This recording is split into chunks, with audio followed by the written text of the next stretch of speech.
ಚಾಮರಾಜನಗರ ತಾಲೂಕಿನ ಕೆಲ್ಲಂಬಳ್ಳಿ ಗ್ರಾಮದ ರವಿಕುಮಾರ್ ಅವರಿಗೆ ಭಾರತದ ಮೇಲೆ ಅತೀವ ಪ್ರೀತಿ. ಇವರು ತಮ್ಮ ಮನೆಯ ಗೋಡೆಯಲ್ಲಿ ಭಾರತದ ಭೂಪಟವನ್ನು ಅರಳಿಸಿದ್ದಾರೆ.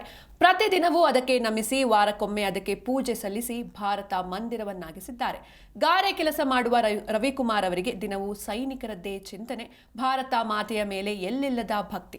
ದೇವರಿಗೆ ಕೈ ಮುಗಿದ ಕೂಡಲೇ ಭಾರತ ಮಾತೆಗೆ ನಮಿಸಿ ಮುಂದಿನ ಕಾರ್ಯ ಮಾಡುವ ಅಪರೂಪದ ವ್ಯಕ್ತಿ ಇವರು.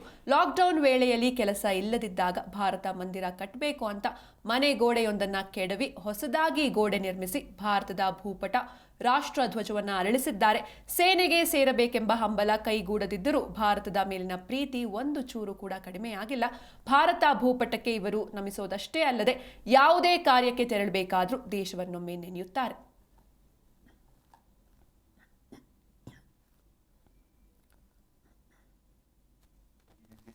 ಮಾಡಿ ಪ್ರತಿನಿತ್ಯ ಪೂಜೆ ಮಾಡ್ತಿರ್ತೀವಿ ಸರ್.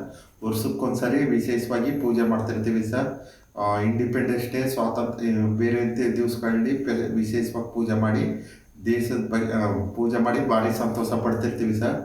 ನಮ್ಮ ದೇಶ, ನಮ್ಮ ರಾಜ್ಯ ಹೆಂಗಿರುತ್ತೆ, ಎಲ್ಲೆಲ್ಲಿ ಏನಿರುತ್ತೆ ಅನ್ನೋದನ್ನೀಗ ಮ್ಯಾಪ್ಲೇ ನೋಡ್ಕೊಂಡು, ಹೊರಗಡೆ ನೋಡೋಕ್ಕಿಂತ ಇಲ್ಲೇ ನೋಡ್ಕೊಂಡು ಭಾಳ ಆನಂದ ಪಡ್ತಿರ್ತೀವಿ ಸರ್. ಇದು Shakeel Ahmad, inspector SP Harikrishna, DFO Srinivasu, Pulwama ದಾಳಿಯಲ್ಲಿ ಹುತಾತ್ಮರಾದ ಗುರು ಅವ್ರ ಸ್ಮಾರಕನಿಗೆ ಇದೇ ರೀತಿ ಮಾಡಬೇಕು ಅನ್ನೋದು ನನಗೊಂದು ಆಸೆ ಇದೆ. ಬೇರೆಯವ್ರ ಸ್ಮಾರಕನಿಗೆ ಯಾವ ರೀತಿ ಮಾಡ್ತಾರೋ, ಸೇವೆ ಸಲ್ಲಿಸಿದ ಸರ್ಕಾರಿ ಅಧಿಕಾರಿಗಳ ಸ್ಮಾರಕನೂ ಇದೇ ಮಾಡ್ತಿರ್ತಾರೆ.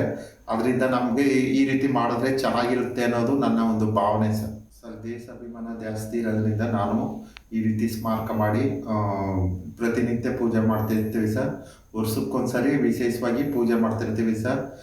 ಇಂಡಿಪೆಂಡೆನ್ಸ್ ಡೇ, ಸ್ವಾತಂತ್ರ್ಯ, ಬೇರೆ ದಿವಸಗಳಲ್ಲಿ ವಿಶೇಷವಾಗಿ ಪೂಜೆ ಮಾಡಿ ದೇಶದ ಬಗ್ಗೆ ಪೂಜೆ ಮಾಡಿ ಭಾರಿ ಸಂತೋಷ ಪಡ್ತಿರ್ತೀವಿ ಸರ್.